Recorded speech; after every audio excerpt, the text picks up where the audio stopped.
Nyuwun izin dateng Kiai Ahmad Bahaudin menawi wonten pertanyaan dari hadirin maupun hadirat dari mahasiswa mahasiswi diberi kesempatan niki nggih.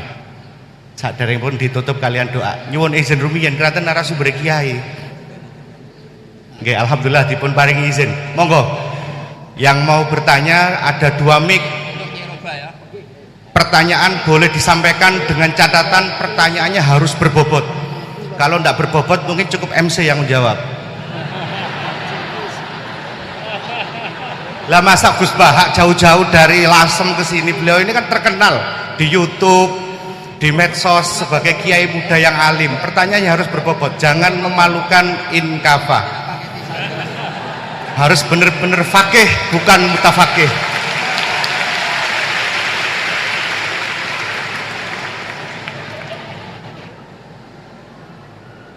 Insya Allah beliau masih ada waktu sekitar 50 menit karena kemarin janji beliau akan meninggalkan tanah suci, suci Manyar maksudnya, pukul 9.30. Monggo angkat tangan dari Muhibin nggih. Oh, dari mahasiswa nggih. Langsung mawon, tidak pakai dilis.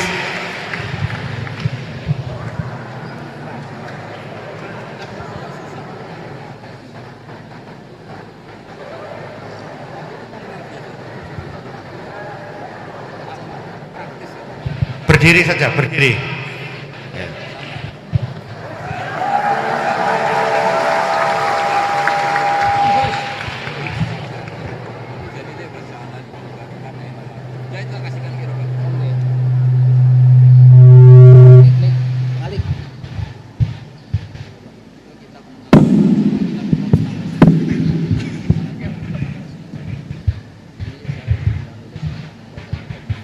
Bismillahirrahmanirrahim. Assalamualaikum warahmatullahi wabarakatuh.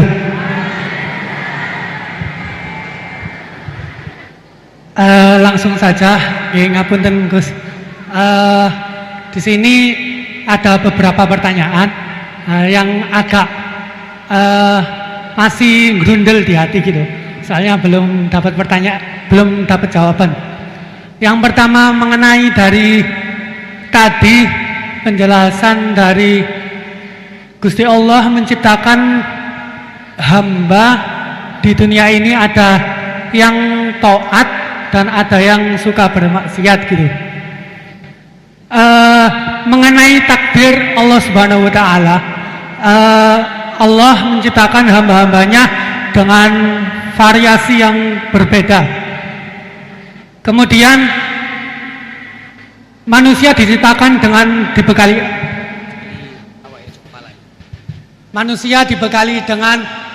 akal untuk membedakan dari setan dan juga malaikat. Kemudian pertanyaan saya, dulu mana Gus antara takdir yang ditentukan oleh Allah atau pilihan akal kita gitu, begitu intinya. Soalnya kan bukan kalau orang bermaksiat kemudian dulu mana Allah menentukan dia bermaksiat atau akalnya yang memilih untuk bermaksiat. Itu pertanyaan yang pertama. Untuk pertanyaan yang kedua, ngapunten. Untuk pertanyaan yang kedua, intinya kan tadi istihad daripada ulama itu menentukan hukum yang berbeda-beda. Terus kemudian kita sebagai yang hanya tabik saja mengikut, itu bolehkah? Kan dari kata guru saya, kalau hukum fikih itu yang ringan-ringan disebarkan nggak apa-apa. Tapi yang berat-berat dipakai sendiri gitu. Tapi biasanya kan kita kebalikan. Yang ringan-ringan soalnya kita tahu ilmunya, kita yang pakai. Terus kalau ada orang yang tanya, biasanya kita yang kasih jawaban yang berat-berat daripada hukum fikih. Jadi yang saya tanyakan, kalau berpindah hukum dari awalnya ikut imam ini terus kemudian ikut imam ini, itu bagaimana batasan-batasannya gitu. Syukron. Baik, terima kasih.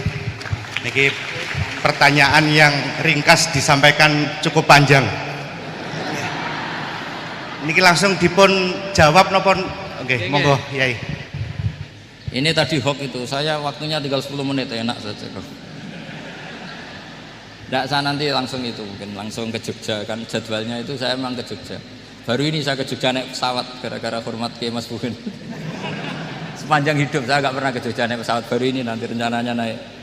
Karena tak hitung kalau pakai kereta atau bis nggak menangi ngaji di Jogja. Saya jadwalnya ngaji di Jogja nanti jam 4:30. Begini, itu pertanyaannya betul tadi, itu ngawur betul itu. Karena begini ya, masalah qadha qadar itu kan sudah dibicarakan semua ulama di kitab-kitab. Satu, kita ngikuti ahlul hakikah, idza dzukiral qadar fa'amsiku. Kalau qadha qadar sudah dibicarakan fa'amsiku, kamu harus diam di situ. Karena pertanyaannya gini, kalau kamu orang soleh, dan semoga Anda pelatihan jadi orang soleh, itu melihat Allah sudah menentukan semua, itu keren. Saya bangga punya Tuhan yang sudah tahu nasib saya kayak apa nanti. Saya betapa malunya punya Tuhan yang tak takoi, Gusti sampai nasibnya bahagia mbah ra roh tapi kiresik. Itu kan ngeri betul. Sehingga kalau kamu soleh itu pokoknya bangga kalau Allah sudah tahu apa yang akan terjadi. Nah, soal kepanikan kita kan kadang engkau nang wis ngerti aku celoko, terus gunanya apa aku sholat? Itu kesalahan kita. Kita kecewa kalau sekarang soleh, kemudian akhirnya tidak soleh dan akhirnya kita masuk neraka. Kekecewaan ini namanya khadzun nafsi. Kita hanya mikir diri sendiri. Sebetulnya kalau kita abdan lillah, benar-benar hamba Allah, tetap bangga karena punya Tuhan yang tahu apa yang akan terjadi. Makanya yang dibutuhkan kesalian untuk ngakoni qadha qadar, dibutuhkan kesalian. Kalau enggak kriminal betul. Maka Sayyid Hasan bin Ali, saya hafalkan makalannya itu. Di antara aturan iman harus iman sama qadha qadar. Untuk menunjukkan innahu la yuqsa kurhan wa la yuhlabu kurhan, kata beliau. Supaya kita tahu bahwa Allah itu tidak dimaksiati secara terpaksa. Kamu bisa enggak bayangkan Allah ngeluh gini, sakjane aku ora seneng maksiat, tapi saya bisa berbuat apa? Artinya apa? Kalau maksiat dan keburukan tidak khairihi wa syarrihi minallah, itu Allah akan kurhan. Faham yang saya maksud? Artinya apa? Kita harus berkeyakinan khairihi wa syarrihi minallah. Tapi kita butuh syariat. Lalu setiap orang nakal berkelit kersane Allah juga masalah. Maka diteruskan makalah beliau. Waman hammala dzambahu rabbahu faqad fajar. Dan siapa yang menimpakan dosanya atas nama Tuhannya, maka faqad fajaro, dia latut betul. Wong sing zina kuwe Allah kan gak melok zina, sing maling kuwe ora melok maling. Sing beto bak-bak kuwe ora tau beto. Terus kowe muni kabeh krana Allah, itu kriminal betul. Jadi makanya orang soleh itu harus hafalannya banyak supaya niru-niru orang soleh itu. Ini kan enggak ingin soleh tapi pakai akalnya sendiri. Itu bahaya dalam agama, karena agama itu harus ada riwayat. Makanya beliau menyebut 2 kali, siapa yang tidak meyakini khairihi wa syarrihi minallah, maka dia faqad kafar.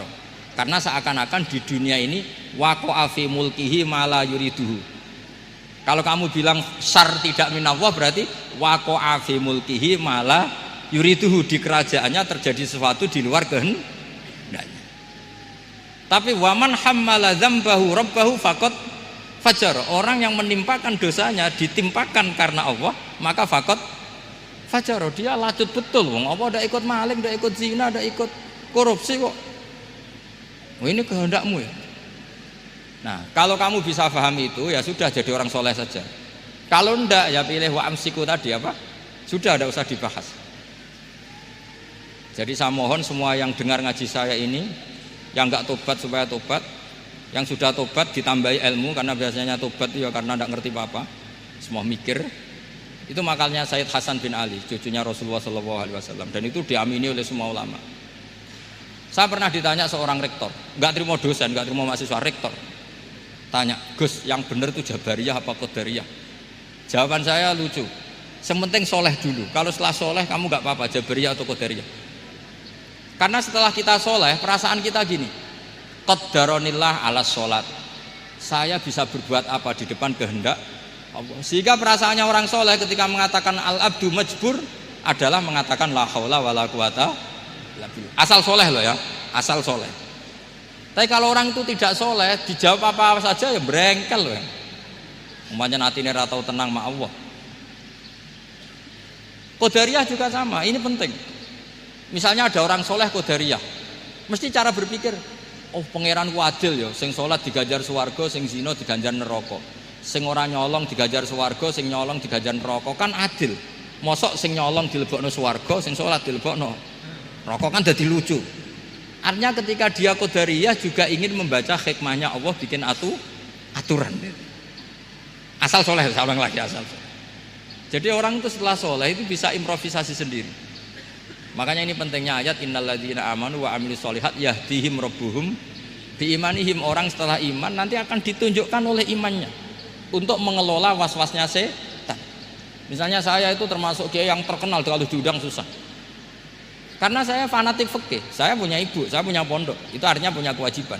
Yang bisa mengalahkan kewajiban adalah kewajiban sing akbar, yang lebih besar. Nah ini mau diundang mahasiswa ini kan jelas tidak akbar. Nanti maksudnya tarkul wajib ajli sunnah. Wah kriminal saya. Meleburi bapak meninggalkan wajib demi sunnah.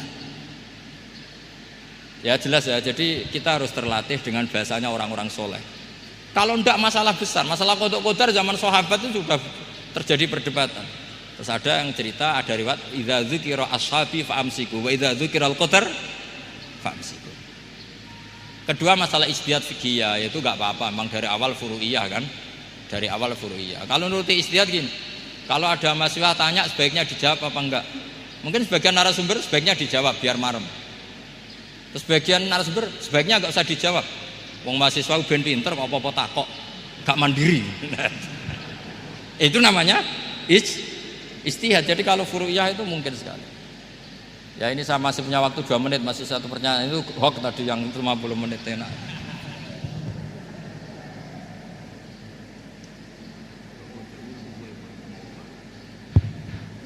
Menawi masih ada, monggo. Oh nggih. Mboten saged tolong operator. Ini tampaknya ibu dosen nggih. Nggih, mestinya kalau ibu dosen itu banyak menjawab, tidak banyak tanya. Yang banyak tanya tadi sanjange Kiai Bahaudin itu mahasiswa. Tapi mboten napa-napa, monggo.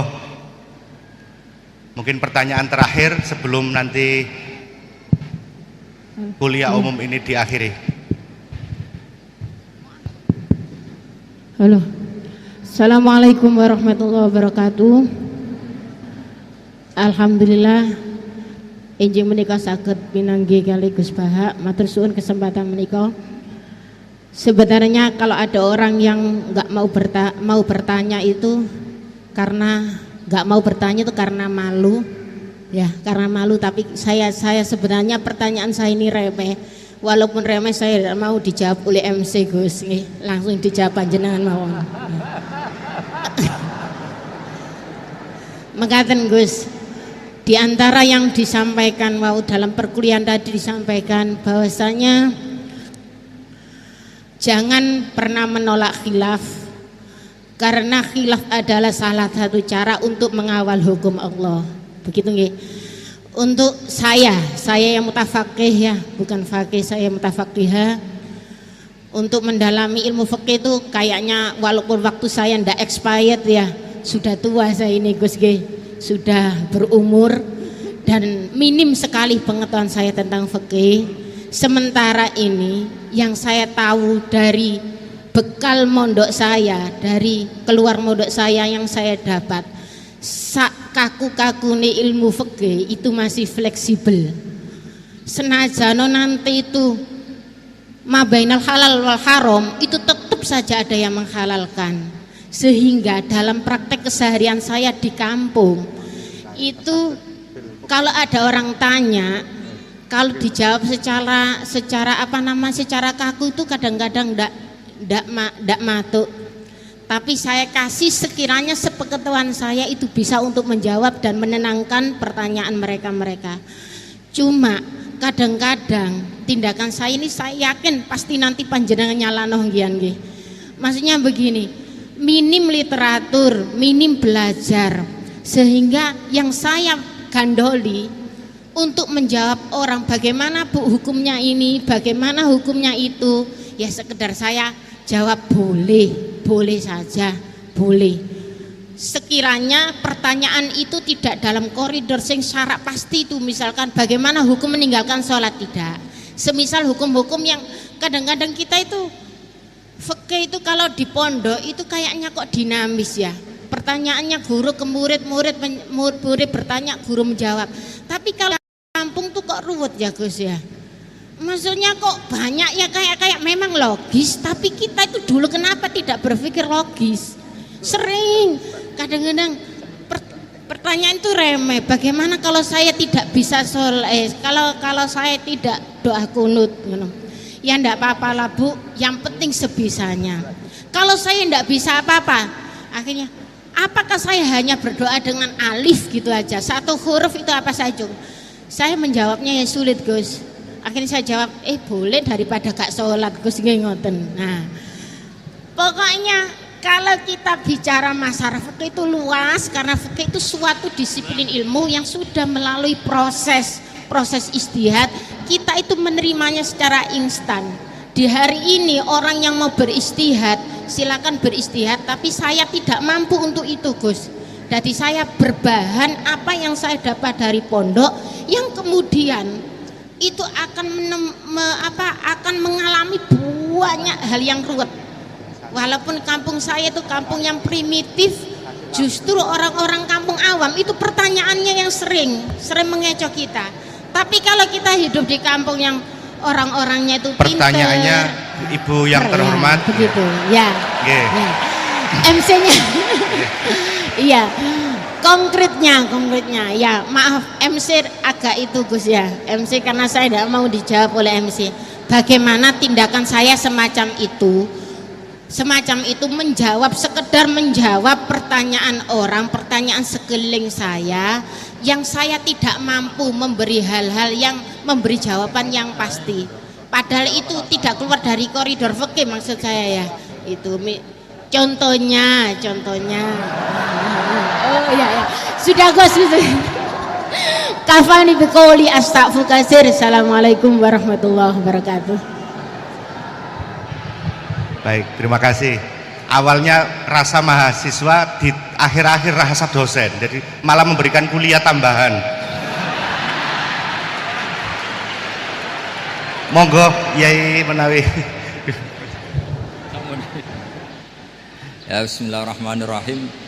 Itu udah pertanyaan itu curhat. Ya kalau orang latihan jadi tokoh ya memang bingung-bingung sedikit itu bagus lah itu. Ya bagus gak masalah kan, sampean bingung terus kelihatan bingung ya bagus, jujur. Ya kalau orang latihan jadi kiai, jadi bunyai ya memang begitu ya. Ya agak-agak bingung sedikit. Kalau sudah mapan kayak saya tidak pernah bingung, santai. Karena tadi sudah yakin semuanya sudah ditulis di Lauh Mahfud. Yang jelas begini, pertanyaan itu ada dua. Zaman Nabi pun ngendikan ada dua. Ada soalul mustafhim, orang tanya ingin paham. Ada soalul muta'annid, tanya ingin mempersulit. Nah biasanya masyarakat juga dua tadi, ada tanya ingin tahu, ada tanya yang muta'annid. Muta'annid itu memojokkan kiai. Ya, saya pikir ini sudah dosen pasti tahu gelagatnya orang ini muta'annid apa mustafhim, memang benar-benar tanya apa mempersulit. Misalnya kita ketemu orang fasik ya ada dua, ada yang lugu apa ada yang enggak. Kalau yang lugu tanya caranya tobat, yang memang ingin tobat. Kalau yang enggak ya memang hanya muta'annid. Sehingga kata masyiatullah itu juga pernah dipakai orang kafir. Wa qala alladziina asyraku law sya'allahu ma asyrakna. Kata orang-orang musyrik, kalau kita digedaki Allah juga tidak melakukan musyrik. Tapi mereka ingin menjebak Nabi bahwa kamu yang kampanye tentang masyiah, berarti kita musyrik pun karena masyiah. Orang kampung juga gitu. Saya masih ingat Guru saya Kiai Haji Maimun Zubair pernah ditanya tentang orang haid yang karena free sex, karena seks bebas. Bukan karena ketularan atau karena orang lain. Memang dia sendiri yang nakal. Yang tanya dokter, tentu yang tanya dokter. Dokter itu berambisi menemukan obat haid. Jawabannya Mbah Mun itu unik, padahal beliau itu sangat sayang sama umat. Jawabannya beliau gini, dok, sesuatu yang menjadi hukuman Allah supaya orang mau kembali tobat, ya Allah diberi hak. Intinya kan mesti misalnya ada orang hidupnya boros, kemudian punya utang banyak, dia agak dipercaya masyarakat. Terus kamu ditanya solusinya gimana? Ya gak perlu ada solusi. Itu memang hukumannya orang yang salah.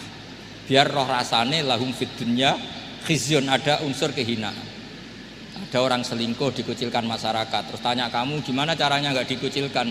Ya Allah diberi hak untuk memberi hukuman. Begitu juga penyakit-penyakit yang karena kesalahan manusia. Allah harus kita beri hak untuk memberi apa? Hukuman. Meskipun berkali-kali kita memberi pintu apa? Tobat. Nah, biasanya juga gitu. Orang belajar itu wajib nggak? Kan wajib. Masyarakat tuh nggak mau belajar tentang agama. Kemudian karena nggak belajar, setiap ada masalah agama dia tidak bisa. Terus galau. Ya Allah beri hak memberi sanksi orang yang nggak mau belajar itu kan membawa kebodohan. Kebodohan itu mesti zulumat, mesti kegelapan. Kegelapan menjadi kegalauan. Jadi misalnya ada mbak-mbak sampai perawan tua agak nikah, atau kangkang sampai jaka tua agak nikah, tanya saya, Gus caranya nikah gimana? Itu keangkuhan kamu, wis ra ganteng pilih-pilih. Mesti harus gitu jawabnya. Karena memang yang menyebabkan itu adalah keangkuhan. Wis ngerti elek ora Gus, ora anak wong sugih, njuk wong ayu. Lalu gak payu rabi itu karena keangkuhan apa karena apa coba? Nah itu zaman Nabi sudah gitu ya, ada su'alu mustafimin, ada su'alu muta'annitin. Terus ada beberapa masalah yang sebetulnya itu hukuman Allah. Saya itu merasa kaya, bahkan mungkin kategorinya kaya sekali, bukan karena materi saya banyak, enggak. Saya ini pengagum hadis atau riwayat lah, kalau kamu gak percaya itu hadis, karena muttorib. Wa'mal li akhiratika ka'annaka tamutu apa? Godan. Beramallah untuk akhiratmu seakan-akan kamu mati besok. Saya ini kan keceluk kiai gede, di 200.000 menurut saya itu banyak sekali. Wong urip nganti sesuk di 200.000, ini mewah menurut saya itu. Sampean kan enggak, ora kiai, goblok, bayangno urip nganti 10 tahun ke depan. Duit 2 juta ya kurang, 10 juta ya kurang. Padahal konsep kita itu kata Rasulullah atau kata ulama lah yang jelas itu. Ngamallah untuk akhiratmu seakan-akan mati besok. Maka hidup saya itu tenang sekali. Cara ada masalah, misalnya saya suatu saat sampean bully. Paling pikiranku dibully masyarakat, sesuk wis mati, sesuk wis bar. Sesuk kok ijek urip, bayangno sesuk meneh, sehingga aku nganggep punya masalah hanya sehari. Kamu kan nggak bayangkan hidup itu panjang, sehingga yang merasa miskin terus, sehingga kadang merasa istrinya kok ini terus padahal masih panjang. Jadi kalau kamu pakai konsep ulama tadi, wa'mal li akhiratika ka'annaka tamutu ghadan, beramalah untuk akhiratmu seakan-akan kamu itu mati besok. Sehingga yang saya asik ya kalau sholat itu saya asik, ngajar asik, karena ini untuk bekal mati. Kalau uang betul, tanyakan istri saya punya uang 200.000 itu anggap banyak sekali. Uang urip nganti sesuk ada duit 200.000 itu mewah betul itu. Terus kemudian ada orang galau, uang 10 juta kurang 20. Kegalauan ini adalah dia salah persepsi, nganggap urip itu panjang. Ini wayul hihimul amal, orang yang dibuai oleh angan-angan. Nah ini melebu alhaqumut takatsur hatta zurtumul maqabir. Ya bu dosen yang rasa mahasiswa ya, atau mahasiswa yang rasa dosen tadi kata MC itu. Ini enggak gitu, keliru MC. Dosen yang rasa bunyai. Jadi lebih keren. Dosen yang apa? Rasa bunyai. Ya saya kira demikian.